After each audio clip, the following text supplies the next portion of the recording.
21 El llamador de la puerta de Gertie.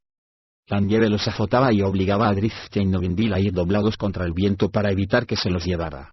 El drow iba adelante y caminaba todo lo deprisa que podía, porque el rastro de los gigantes se veía con claridad, pero sabía que no duraría mucho. Drizzt no dejaba de mover los dedos dentro de la manga, cerraba y abría el puño en un intento fútil de impedir que se le quedara al lado. Innovindil le había asegurado que el Brialbo, el hogar de Gertie, no estaba lejos. El drow esperaba que fuera cierto, porque no estaba seguro de cuánto tiempo más podrían resistir Innovindil y él con semejante ventisca. A media mañana el rastro dejado por el paso de los gigantes casi había desaparecido, y Drizzt seguía adelante por puro instinto tanto como por su habilidad como rastreador. Seguía adelante todo lo recto que era capaz y solo se desviaba de su curso cuando se encontraba con piedras caídas o con barrancos que por fuerza habrían obligado a desviarse a la caravana de gigantes. Rodeaban uno de esos desprendimientos cuando el drow comprobó que sus deducciones eran acertadas, pues allí, en medio de una hondonada poco profunda, había un montón de estiércol cubierto a medias y todavía humeante en la nieve recién caída. Drizzt se dirigió hacia los excrementos y se agachó para examinarlos. Acercó la mano enguantada y separó los trozos, que fue inspeccionando uno por uno. «No hay sangre en los excrementos», le dijo a Innovindil cuando la elfa se acuclilló a su lado. «Amanecer está comiendo bien a pesar de que el invierno ha entrado de lleno», convino ella.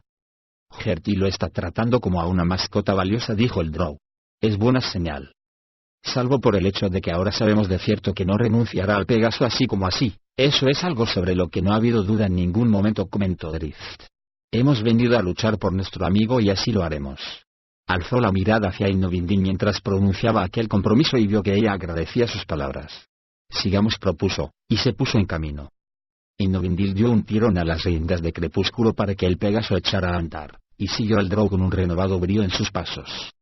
No llegaron lejos, sin embargo. La tormenta arreció, la nieve azotaba, con tal furia que los dos amigos casi se veían en cuanto se distanciaban unos pocos pasos.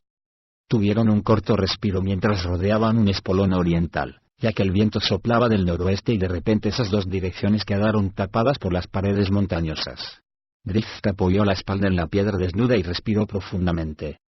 «Si encontramos un saliente apropiado tal vez deberíamos dar por concluida la marcha hoy hasta que amaine la tormenta», sugirió, y se alegró de tener la posibilidad de hablar en voz baja sin que el viento la arrastrara y la disipara. Volvió a inhalar hondo y echó hacia atrás la capucha alada. Se limpió la nieve de la frente y rió bajito al darse cuenta de que tenía las cejas cubiertas de hielo. Al mirar a su compañera se dio cuenta de que la elfa no le estaba prestando atención. ¿Signo de interrogación abierta a Innovindil? «No hace falta», musitó ella. «Acampar, quiero decir». Volvió los ojos hacia Drizzt y después le hizo un gesto para que mirara al otro lado del camino. El muro de rocas se extendía un trecho hacia el norte y luego se doblaba hacia el este. A lo largo de esa cara, a unos cuantos cientos de metros de distancia, Drizzt ha visto un hueco oscuro, la boca de una cueva en la piedra. ¿Signo de interrogación abierta el Brialbo? Sí, respondió Innovindil. Una entrada corriente a un lugar que, según los rumores, es cualquier cosa menos eso. Se quedaron parados ahí un rato mientras recobraban la respiración. ¿Signo de interrogación abierta algún plan? Preguntó finalmente Innovindil. Amanecer se encuentra ahí, ¿no? Pues iremos, contestó Drizzt. Signo de interrogación abierta así, sin más. Con las espadas desenvainadas, por supuesto. Se volvió hacia su compañera y sonrió. Hacía que pareciera tan sencillo, lo que, por otro lado, era cierto. Habían ido a buscar a Amanecer, y Amanecer estaba dentro del Brialbo, así que recobraron la calma y echaron a andar, pegados a la pared de la montaña, donde la nieve no se había apilado. Más o menos a una docena de pasos del lado de la boca de la cueva más próximo, Drizzt hizo una señal a Innovindil para que se quedara donde estaba, y él siguió adelante, sigiloso. Llegó al borde de la boca de la cueva y después, muy despacio, se inclinó y se giró para echar un vistazo al interior. Se deslizó por el borde y avanzó centímetro a centímetro por un túnel que se ensanchó de golpe a casi 6 metros de anchura. El drow se quedó inmóvil al escuchar una respiración profunda y acompasada al otro lado del túnel. Lo cruzó rápidamente y se deslizó a un cubículo que había en el muro de enfrente. Dentro, un gigante sentado y recostado en la pared, con las manos cruzadas detrás de la nuca, roncaba plácidamente. Dispuesto sobre las piernas extendidas, tenía un enorme martillo cuya cabeza había sido trabajada magníficamente para conseguir la forma de una cabeza de águila. Un afilado y curvo pico conformaba la parte posterior. Drift se deslizó sigilosamente dentro del cubículo. Era obvio que el coloso dormía profundamente, y el drow comprendió que podría degollarlo de oreja a oreja antes de que tuviera tiempo de despertarse. Sin embargo, con gran sorpresa por su parte, se encontró envainando las cimitarras, de vuelta a las fundas. Después, suavemente, pero merced a un gran esfuerzo, alzó el martillo de las piernas del gigante, que resopló y masculló algo mientras bajaba una de las manos y se giraba hacia un lado. El elfo oscuro salió del hueco en la roca y volvió a la entrada de la cueva, donde Innovindil y Crepúsculo lo esperaban. «Estupenda arma», susurró, aunque daba la impresión de que sostenía el martillo a duras penas. Signo de interrogación abierta. «¿Mataste al Colmanejaba?», preguntó la elfa. «Duerme profundamente y no significa una amenaza para nosotros». La expresión de curiosidad de Innovindil le recordó a Drift su extraña elección. ¿Por qué no se había limitado a matar al gigante? Así habrían tenido un enemigo menos contra el que luchar. Sin embargo, su única respuesta fue encogerse de hombros. Se llevó un dedo a los labios para pedir a la elfa que lo siguiera en silencio. Los tres pasaron ante el cubículo situado al otro lado del corredor. Muchos metros más adelante el túnel trazaba un ángulo a la derecha y también en ese punto el techo ascendía considerablemente. A corta distancia del trío se colaba un rayo de luz natural desde 15 metros o más por encima del suelo. Era la luz gris del tormentoso día. El suelo estaba resbaladizo y en algunas zonas lo cubría la nieve. En el fondo, un par de puertas grandes se alzaban ante ellos. «Esperemos que no las tengan cerradas y que estén bien engrasadas», comentó Innovindil en voz queda. Los tres avanzaron despacio, aunque los cascos de Crepúsculo resonaban a cada paso y levantaban ecos, cosa que ponía bastante nerviosos a los dos compañeros. Tanto el drow como la elfa habían pensado dejar al Pegaso fuera, y lo habrían hecho de no ser por la brutal ventisca. Drift pegó la oreja a la puerta y escuchó con atención durante un tiempo antes de asir el tirador, o de estar a punto de asirlo, porque cuando alzó la mano hacia la argolla, situada a más de medio metro por encima de su cabeza, reparó en que el borde interior no era suave, que tenía un canto particularmente afilado. Retiró la mano con rapidez. «Signo de interrogación abierta. ¿Una trampa?», preguntó Innovindil. El drow hizo un gesto indicando que no lo sabía. Se quitó la capa y se aflojó la camisa encantada y protegida para así estirar de una manga y cubrirse la mano. Volvió a subir la mano hacia la manilla y la cerró suavemente. Drift notaba el borde afilado a través de la camisa y, con cautela, cambió el ángulo de la mano para que la trampa, si es que había una, no le diera en la palma al dispararse. «¿Preparada para la lucha?», preguntó a su compañera articulando las palabras en silencio al mismo tiempo que desenvainaba muerte de hielo con la mano izquierda. Al responder Innovindil con un cabeceo de asentimiento, Drift respiró hondo y abrió la puerta. De inmediato, cruzó la mano derecha por delante del cuerpo, hacia Centella, envainada en su costado izquierdo. Pero la vista que los recibió hizo que sus manos se relajaran casi inmediatamente. Un cálido brillo irradiaba a través de la puerta. Al otro lado de las puertas, esa luz se reflejaba, fulgente, en una miríada de paredes y divisiones, todas ellas de brillante hielo, en absoluto opaco o blancuzco, sino transparente y extraordinariamente reflectante. Las imágenes del drow, la elfa y el Pegaso se reflejaban desde cualquier ángulo imaginable. Drift dio un paso adelante y se encontró perdido en un mar de drift reflejados. Las divisiones apenas eran lo bastante anchas como para que pasara un gigante y la forma laberíntica en la que estaban situadas hizo sonar la alarma en la mente del agotado drow tan pronto como se recobró de la primera impresión. Hizo un gesto a Innovindil para que lo siguiera rápidamente y se adentró a toda prisa. «Signo de interrogación abierta. ¿Qué pasa?», preguntó finalmente la elfa, que alcanzó a Drift cuando éste hizo un alto en una intersección de 4 caminos en las relucientes parcelas de hielo. «Esto es una defensa», contestó. Miró en derredor, y absorbiendo lo que los rodeaba, confirmó sus sospechas.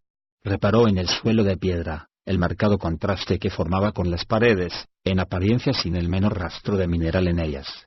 Alzó la vista hacia los numerosos agujeros del techo alto, abiertos estratégicamente de este a oeste a lo largo de los límites meridionales de la cámara, a propósito, como comprendió, para captar la luz del sol desde el alba al ocaso. Entonces, escudriñó sus imágenes siguiendo la línea a través del ancho de la inmensa cámara. Un único centinela, situado en cualquier punto a lo largo de la pared, sería suficiente para descubrir la intrusión. Drift sabía que la cámara de espejos era obra de la magia, y con un propósito específico. «Date prisa», dijo al mismo tiempo que echaba a andar otra vez.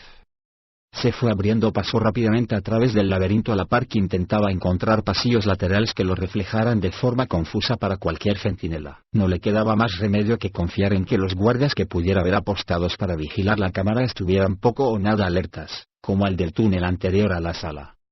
No habían sonado toques de alarma de los cuernos ni se habían oído bramidos a lo lejos. Eso era una buena señal, o al menos tenía que esperar que lo fuera. Al rodear un pronunciado recodo, el Drow se frenó en seco, e Inovindil, que conducía a Crepúsculo por las riendas, estuvo a punto de chocar con él y tirarlo al suelo.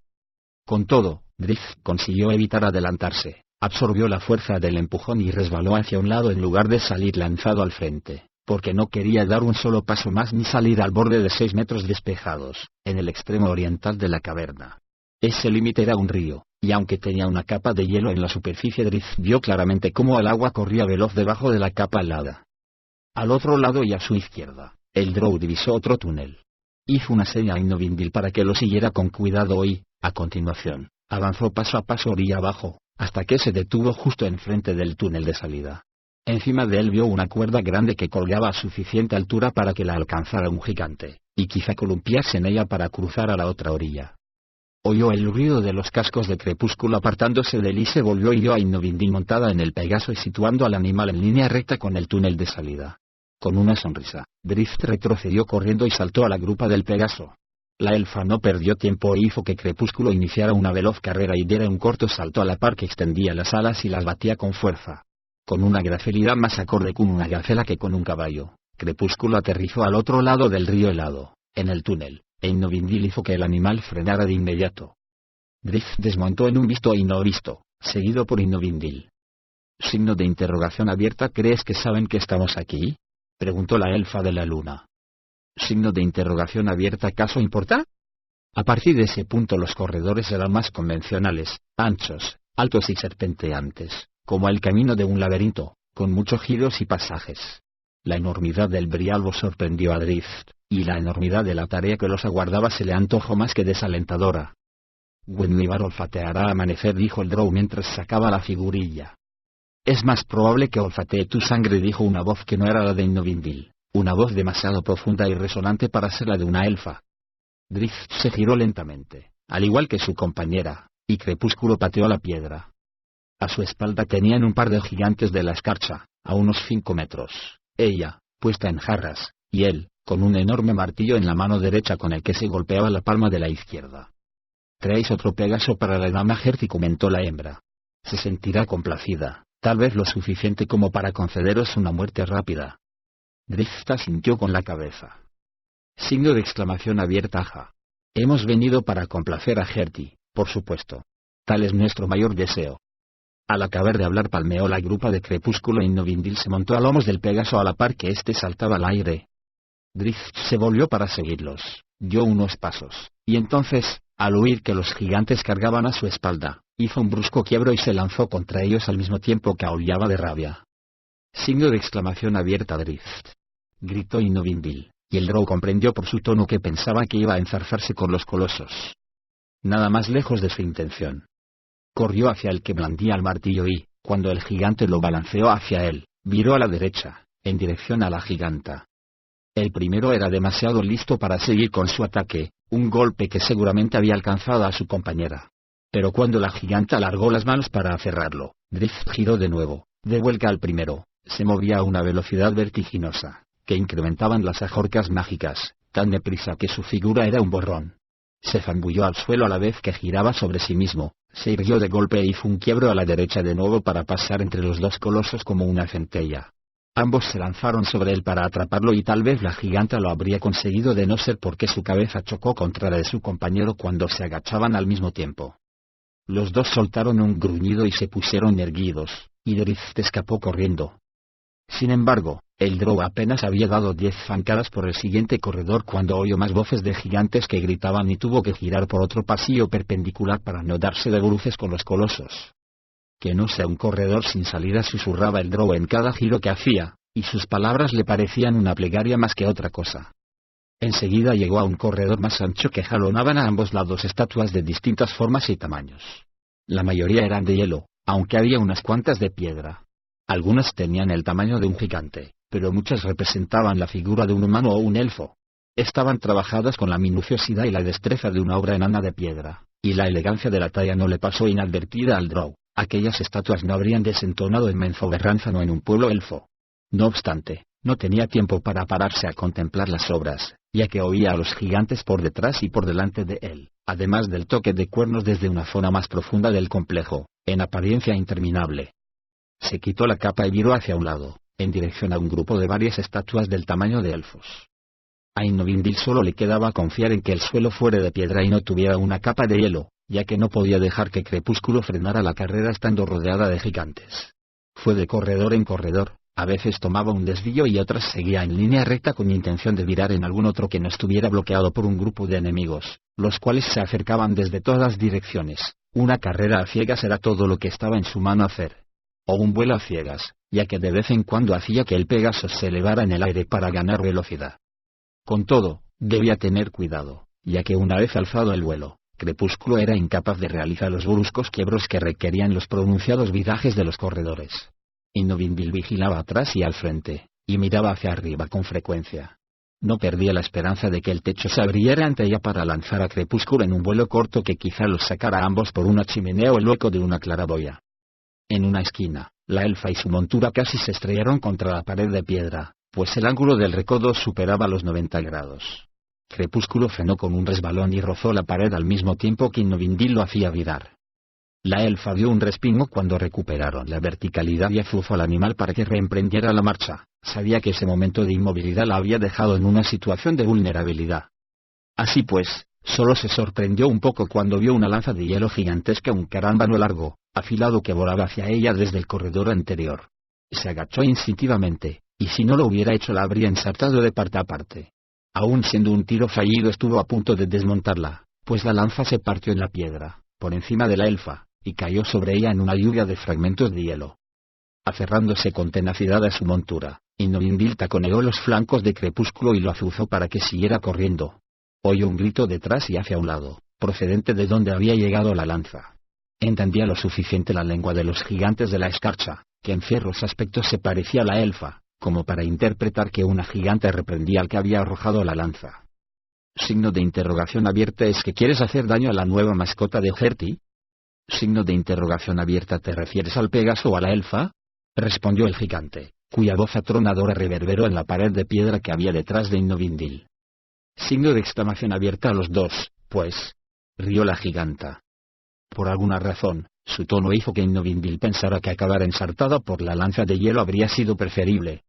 Dos gigantes corrían pasillo adelante y de vez en cuando miraban a un lado y a otro, hasta que uno soltó un grito de triunfo y giró de repente a su izquierda.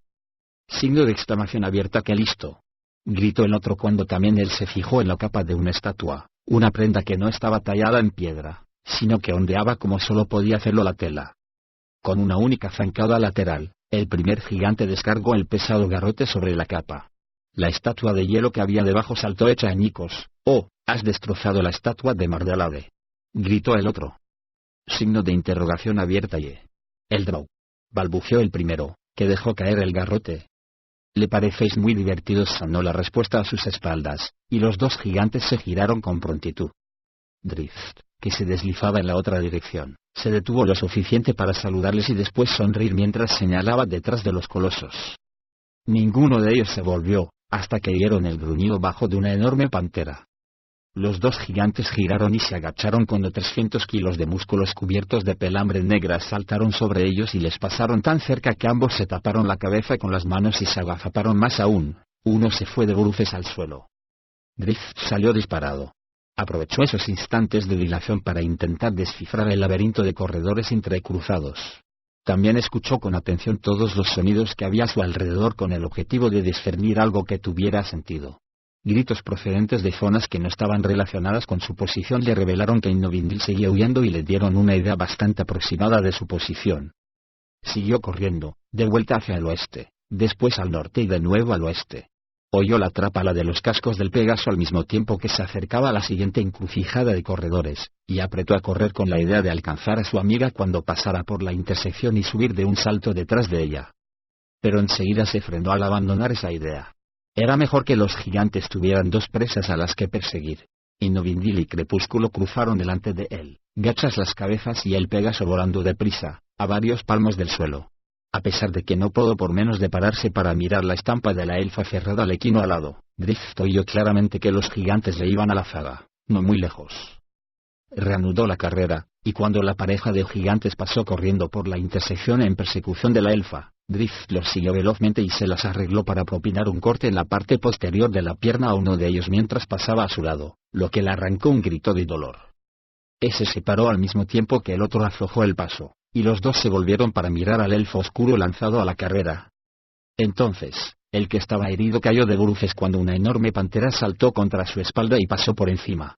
Otros 3 gigantes aparecieron en la intersección, y los 5 se pusieron a gritar como locos. Signo de exclamación abierta a izquierda. Signo de exclamación abierta a derecha. Signo de exclamación abierta recto. Signo de exclamación abierta a la elfa, estúpidos.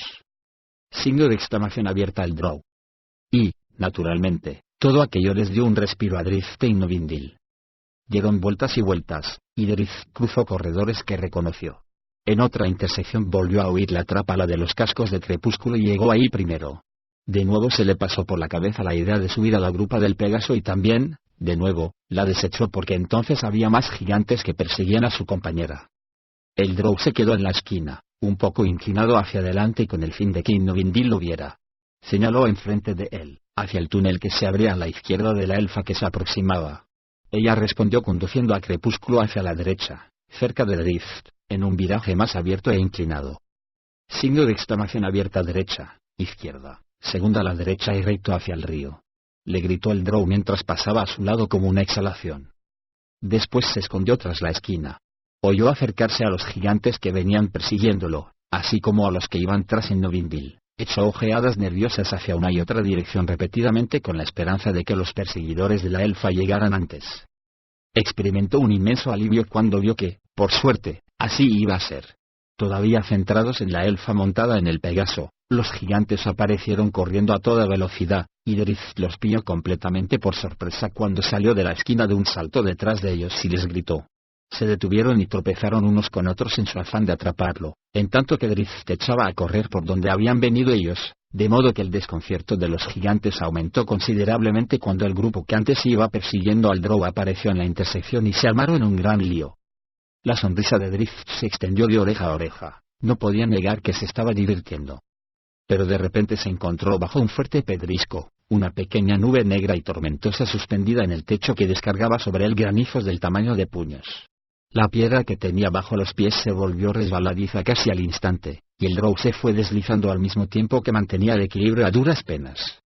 Naturalmente, tan pronto como llegó a terreno seco, los pies se le quedaron frenados de forma brusca, y Drift tuvo que tirarse al suelo y rodar sobre sí mismo. Mientras tanto se las ingenió para echar un vistazo hacia atrás y advirtió que una de las gigantes enredada en el lío de la intersección lo estaba mirando y movía los gruesos dedos una vez más. Signo de exclamación abierta o, estupendo. Murmuró el drow. Se puso de pie y echó a correr lo más deprisa posible sobre el suelo resbaladizo. Notó el rayo un segundo antes de que descargara, y se zambulló de cabeza al suelo y hacia un lado. Su caída se aceleró cuando el rayo lo rozó, no obstante, tenía que hacer caso omiso del escozor y el entumecimiento en el brazo porque los gigantes los dos grupos se habían lanzado en su persecución. Drift corrió como alma que lleva el diablo, a toda velocidad, y confió en que su conjetura de la disposición de los corredores fuera acertada. Había mandado a Innovindil en un trazado en círculo que esperaba los conduciría a una intersección específica al raudo Pégaso y a él al mismo tiempo. Con la granizada y el rayo tal cosa no ocurriría, ni siquiera si sus rápidos cálculos habían sido correctos. Vio a la elfa cruzar la intersección antes que él en una carrera directa hacia el río helado y a los túneles por los que huir. Miró hacia atrás cuando se situó justo detrás de ella, siguiendo su curso. Signo de exclamación abierta corre. Le gritó, porque sabía que no tenía tiempo para pararse y esperarlo. Los gigantes le pisaban los talones, incluida aquella desagradable hechicera, a la que le encantaría tener a todos los intrusos en línea ante ella en un largo y recto túnel. Signo de exclamación abierta saltado. Crúzalo volando. Le imploró a Innovindil cuando la elfa se aproximaba al río helado. Ella lo hizo. Lanzó a Crepúsculo en un rápido vuelo que los condujo hasta el suelo firme de la otra orilla. La elfa no tenía un pelo de tonta, de modo que tiró de las riendas, hizo dar media vuelta al Pegaso y se desplazó vía abajo, justo lo suficiente para quedar fuera de la línea visual del túnel. Drift llegó al río instantes después que ella, con los gigantes cada vez más cerca. Sin detenerse, el Drow se tiró de cabeza al suelo con la idea de deslizarse sobre el hielo y cruzar el río para reanudar la carrera. Vio a Innovindil cuando ya tocaba el hielo con el vientre, y la elfa lo llamó.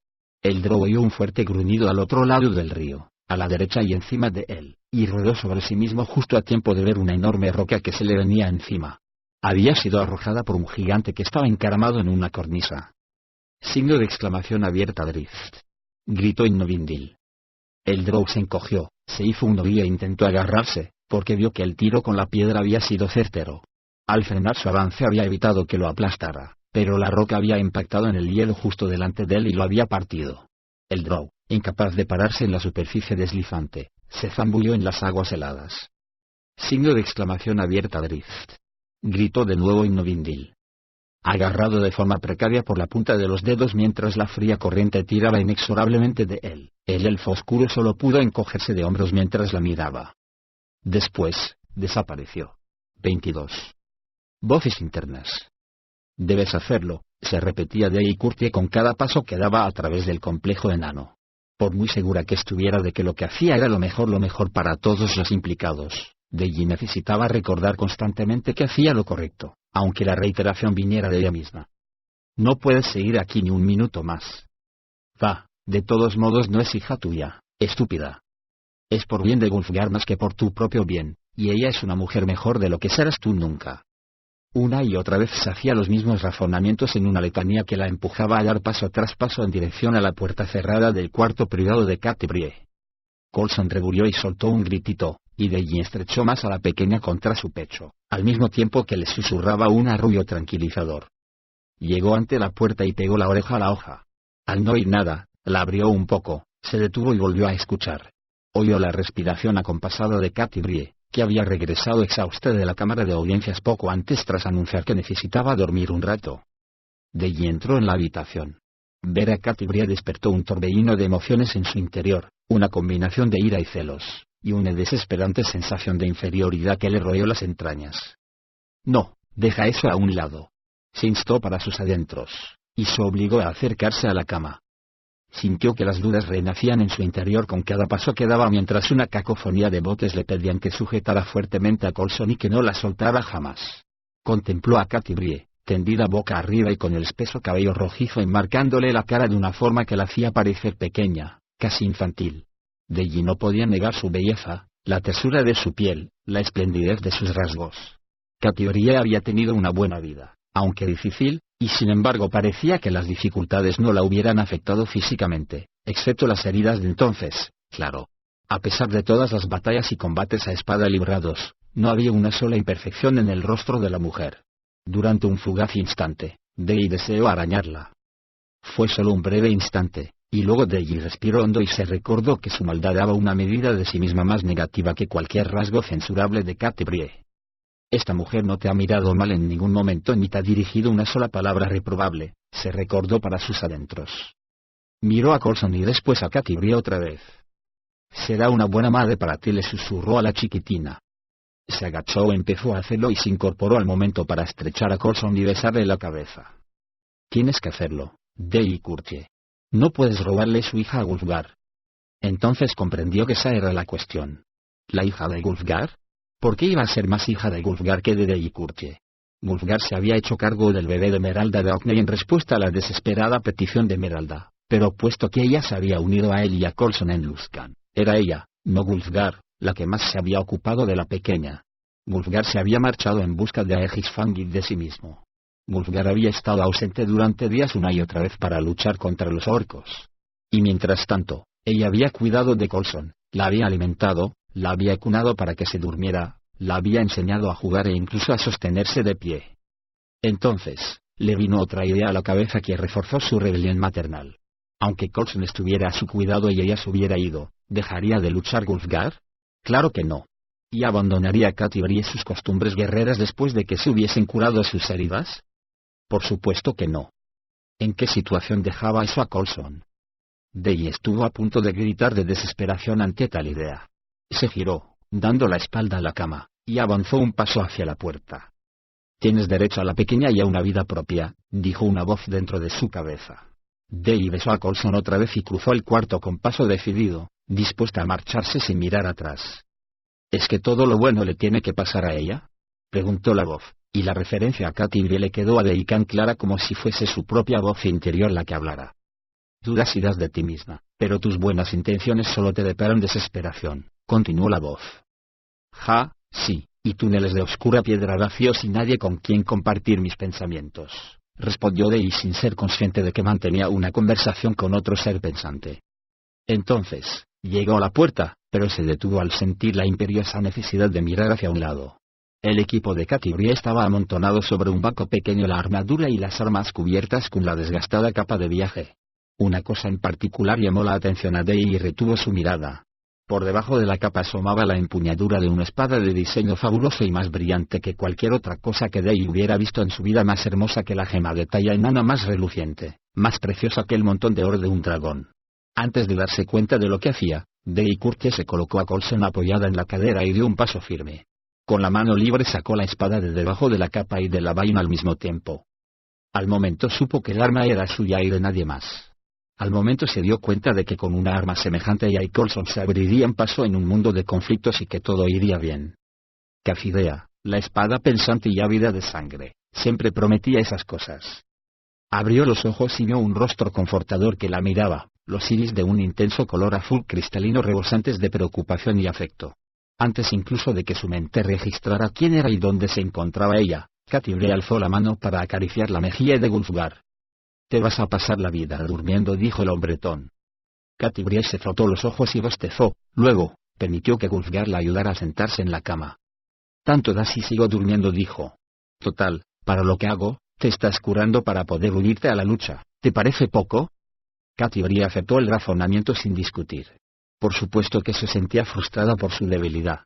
Detestaba la idea de que Wulfgar y Ruenor, incluso Regis, estuvieran en primera línea de combate mientras que ella dormía a pierna suelta, a salvo. ¿Signo de interrogación abierta? ¿Cómo van las cosas en el este?, preguntó. «El tiempo ha aguantado y el transbordador funciona ya. Enanos de Felbar han cruzado el río en él con provisiones y materiales para el muro. Los orcos nos atacan a diario, desde luego, pero con la ayuda de los elfos del bosque de la luna los hemos repelido con facilidad. Aún no han venido en grandes cantidades, aunque no sabemos el por qué, porque saben que los machacaremos por todas las montañas». Wulfgar asintió con un cabeceo para mostrar que estaba de acuerdo. «Ocupamos una buena posición y cada hora que pasa se fortalecen nuestras defensas. Los exploradores no han informado sobre ninguna agrupación masiva de orcos. Creemos que también se están atrincherando alrededor del terreno que hemos tomado. Entonces, va a ser un invierno de trabajo duro y poca lucha. En preparación de una primavera sangrienta, sin duda». Katy Brie asintió con la cabeza, convencida de que estaría en forma más que de sobra para reincorporarse a la lucha cuando volviera el buen tiempo. «Los refugiados de los asentamientos del norte se están marchando ya», continuó Wulfgar. «Signo de interrogación abierta. ¿Salir al exterior es lo bastante seguro como para correr ese riesgo? Tenemos controlada la ribera a lo largo de 2 kilómetros río abajo, hacia el sur, y el transbordador está instalado fuera del alcance de los tiros de los gigantes. No correrán peligro. De hecho, los primeros deben de estar ya en la otra orilla». «Signo de interrogación abierta. ¿Está despejado ahí arriba?», preguntó Katy Brie, que ni siquiera intentó disimular la preocupación en su voz. «Mucho. Puede ser que demasiado», contestó Wulfgar, que interpretó mal la preocupación de la mujer. Hizo una pausa, al parecer cogiendo la idea. «¿Te preguntas si Drift encontrará el modo de reunirse con nosotros? ¿O si nosotros encontraremos el modo de llegar hasta él?» Wulfgar se sentó al borde de la cama y miró fijamente a Katy Brie durante largo rato. «No hace tanto que tú misma me dijiste que no estaba muerto», le recordó después. «Aférrate a esa idea». Signo de interrogación abierta. «¿Y si no fuera posible?», admitió ella mientras bajaba la vista como avergonzada de manifestar ese temor en voz alta. Wulfgar le sujetó la barbilla con su manaza y la hizo alzar la cabeza para que lo mirara a los ojos. «Entonces, aférrate a los recuerdos que tienes de él, aunque no creo que esté muerto», insistió. «Más vale haber amado». Katy Brie desvió los ojos. Tras unos instantes de desconcierto, Wulfgar la obligó a volver de nuevo la cabeza. «Es mejor haber amado y haber perdido al ser amado que no haberlo conocido nunca. Había recitado una de las máximas más antiguas en todos los rincones de los reinos.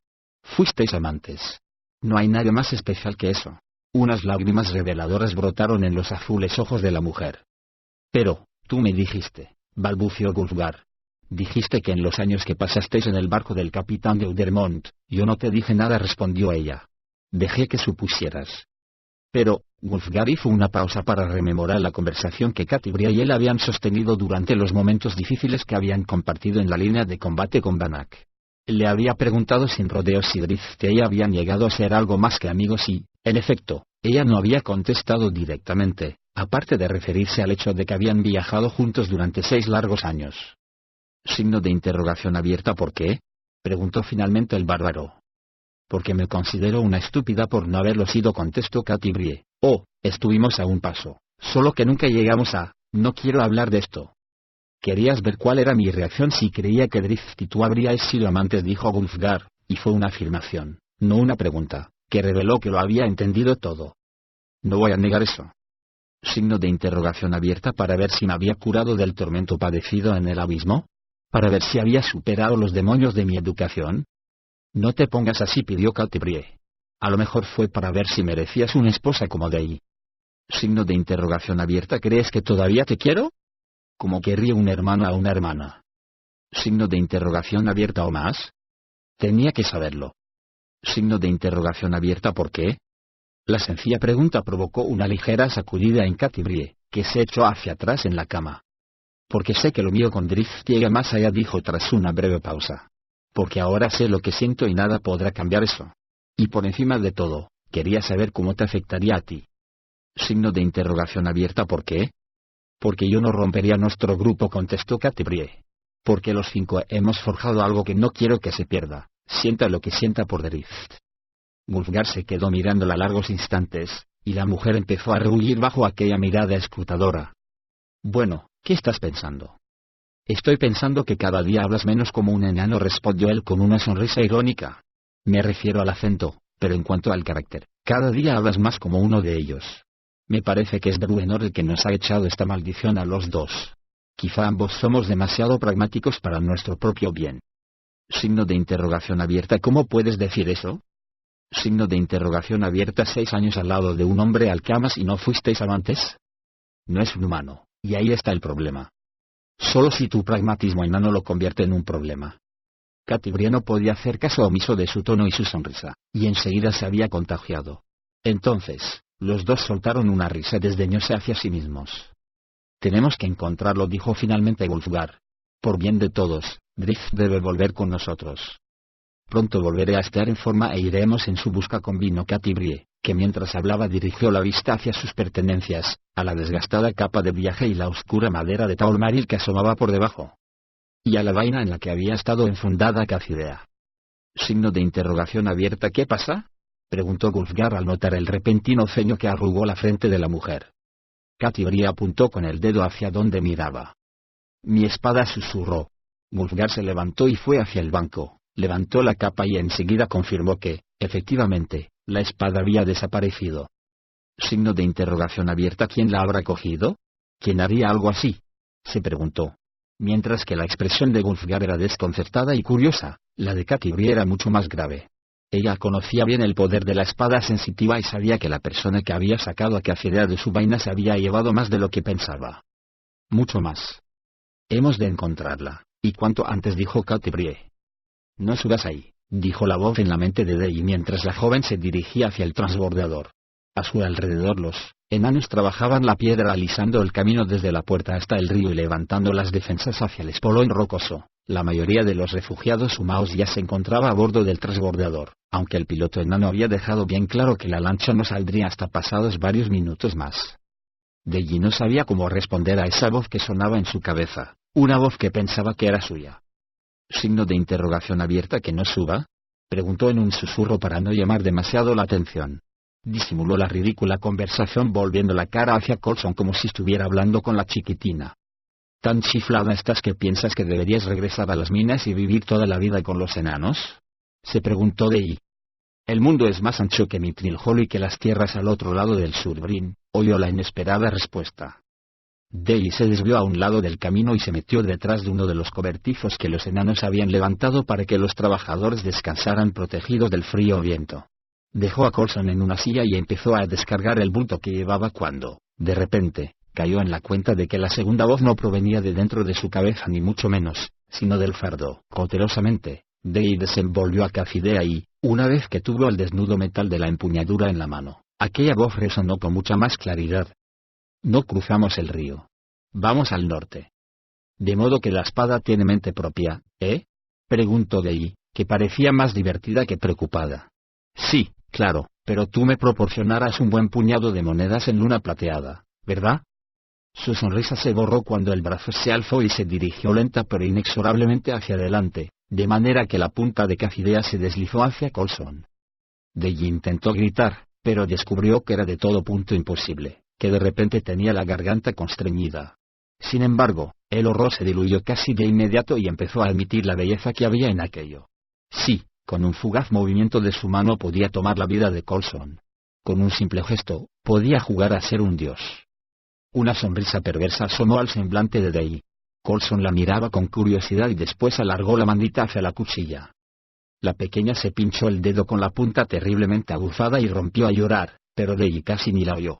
Tampoco arremetió, a pesar de que la idea de hacer exactamente eso se insinuaba en su mente. Sin embargo, una imagen, la de las rojas gotas de sangre de Coulson en la hoja de la espada de su espada la frenó. Sería tan fácil matar a la niña. No puedes negármelo. Signo de exclamación abierta. Maldita espada, exclamó Dei. Vuelve a hablar en voz alta, y la cría se queda sin cuello, amenazó la espada sensitiva. Vamos al norte. Tú no, empezó a decir Dei, pero enmudeció por el horror.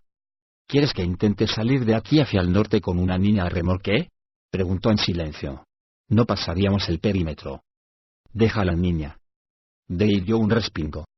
Muévete, demandó la espada, y nunca en su vida Dei Curti había oído una orden tan autoritaria. Racionalmente, la mujer sabía que solo tenía que tirar la espada al suelo y huir, pero era incapaz de hacerlo. No sabía por qué, solo que no lo podía hacer. Le costaba trabajo respirar. Multitud de súplicas se arremolinaban en su mente, pero se enredaban unas con otras porque en realidad no tenía respuesta a las órdenes de Cafidea. Sacudió la cabeza en un gesto de negación, pero al mismo tiempo se fue apartando de Coulson. Una voz cercana la sacó momentáneamente de su tormento, y Dei reconoció sin duda aquel plañido en particular. Giró rápidamente y se encontró con Cotie Copperson, que se encaminaba hacia el transbordador, donde el piloto llamaba a voces para que todos se dieran prisa y subieran a bordo. No podemos dejarla, le suplicó Dei a la espada. Su garganta, tan tierna, insinuó, burlona, Cafidea. Encontrarán a la niña y vendrán por nosotras. Sabrán que no crucé el Surbryn. Al no haber refutación a su razonamiento, Dei comprendió que había conseguido que la maligna espada le prestara atención. Entonces, Dei no formó realmente frases convincentes, sino divagaciones a través de una serie de imágenes y pensamientos para que el arma tuviera una idea general. Un instante después, con Cafidea envuelta y sujeta debajo del brazo, Dei corría hacia el transbordador. No dio muchas explicaciones a Cotie cuando llegó y puso a Coulson en brazos de la mujer. Claro que tampoco era necesario explicar nada a Cotie, que estaba tan sumido en las sensaciones y en el olor de Coulson que ni siquiera la escuchó. Dei se quedó ahí, esperando, hasta que el piloto se asomó al borde del transbordador para mirarla. Vamos a salir, mujer. Sube a bordo. Signo de interrogación abierta. ¿Qué demonios haces? Preguntó uno de los otros pasajeros, un hombre que se sentaba a menudo con Cotie. Dei miró a la pequeña y los ojos se le llenaron de lágrimas. Por su cabeza pasó la fugaz idea de cortar la garganta a la niña. Alzó la mirada hacia el piloto y sacudió la cabeza, y mientras el enano soltaba las amarras y dejaba la embarcación para que se desplazara por el agua, Dei echó a andar a trompicones en dirección contraria, miró hacia atrás repetidamente. Pero a 10 pasos de distancia ni siquiera se molestó en volverse porque sus ojos miraban fijamente al frente, al norte y a las promesas que Cafidea impartía en silencio, promesas carentes de forma y definición, y que se resumían en una sensación general de euforia. Tan atrapada en el poder de la espada estaba Dei Curti que no volvió a pensar en Coulson mientras dirigía sus pasos entre los trabajadores y los guardias, piedra tras piedra, hasta que se encontró corriendo libremente hacia el norte a lo largo de la ribera. Signo de exclamación abierta. Alto. Gritó un elfo, y un enano que montaba guardia a su lado repitió el grito. Signo de exclamación abierta. Deja de correr e identifícate, añadió el enano. Más de un elfo levantó el arco y apuntó a la figura que corría, y las ballestas enanas hicieron otro tanto. Sonaron más gritos, pero la figura se encontraba fuera del alcance de tiro para entonces y los arqueros fueron bajando poco a poco sus armas. Signo de interrogación abierta. ¿Qué ocurre?, preguntó Iván rebolludo al centinela enano que había gritado. Detrás de él, Piquel alzó la mano al cielo y se puso a parlotear muy excitado. El centinela enano señaló al norte, a la ribera, por donde la figura seguía corriendo. Alguien huye, o tal vez es un explorador orco, contestó el enano. No es un orco, dijo el arquero que estaba con ellos. Es de raza humana, y mujer, me parece. Vista elfa, susurró el enano a Iván, e hizo un guiño exagerado. O quizás sea un semiorco, razonó Iván. Un explorador semiorco podría haber deambulado entre los otros que procedían de las ciudades del norte. Más vale que reforcéis la guardia. El elfo asintió con la cabeza, al igual que el enano, pero cuando Iván iba a continuar la exposición de su idea, lo agarraron por el hombro y tiraron bruscamente hacia atrás. Signo de interrogación abierta. ¿Qué diablos quieres?, le preguntó a Piquel, y se quedó mirando a su hermano. Piquel hacía con fuerza el hombro de Iván, pero no lo miraba a él. Tenía la mirada perdida en el vacío, y de no ser porque Iván ya había presenciado otras veces esa actuación de vida, habría pensado que su hermano se había vuelto completamente loco. Estás observando a través de los ojos de una ave, ¿no es así? Iván se puso en jarras. Condenado druida, sabes que eso te hace sentirte más atontado de lo habitual. Como si las palabras de su hermano le hubieran dado pie a ello, Piquel se tambaleó e Iván tuvo que alargar las manos y sostenerlo. Piquel abrió los ojos de golpe y se volvió para mirar a su hermano. Signo de interrogación abierta. ¿Estás de vuelta?, preguntó Iván. Signo de exclamación abierta. Oh, contestó Piquel. Signo de interrogación abierta. Oh, condenado idiota, ¿qué has visto? Piquel se puso de puntillas, pegó la cara a la mejilla de su hermano y empezó a susurrarle algo al oído con gran excitación. A Iván se le abrieron unos ojos como platos, más que los de su hermano. Porque Piquel había estado oteando a través de los ojos de un pájaro, el cual, siguiendo la orden de Piquel, había echado una ojeada más de cerca a la figura que huía. Signo de interrogación abierta. ¿Estás seguro?, inquirió Iván. Signo de exclamación abierta. Aja. Signo de interrogación abierta. ¿La ley de Gulfgar? Signo de exclamación abierta. Aja. Iván asó a Piquel, tiró de él hacia adelante y señaló al norte. Signo de exclamación abierta. Haz que un pájaro la vigile por nosotros. Tenemos que irnos. Pero, ¿de qué habláis?, quiso saber el centinela enano. Signo de interrogación abierta. ¿A dónde vais?, inquirió el arquero elfo. Signo de exclamación abierta. Ve a contárselo a Bruenor, gritó Iván, para ese transbordador. Registra los túneles y encuentra a Gulfgar. Signo de interrogación abierta. ¿Qué?, preguntaron al unísono elfo y enano. Mi hermano y yo volveremos pronto, no hay tiempo para discutir. Ve a decírselo a Bruenor. El centinela enano salió disparado hacia el sur mientras que los hermanos rebolludo corrían hacia el norte sin hacer caso de los gritos de los sorprendidos centinelas que los iban siguiendo.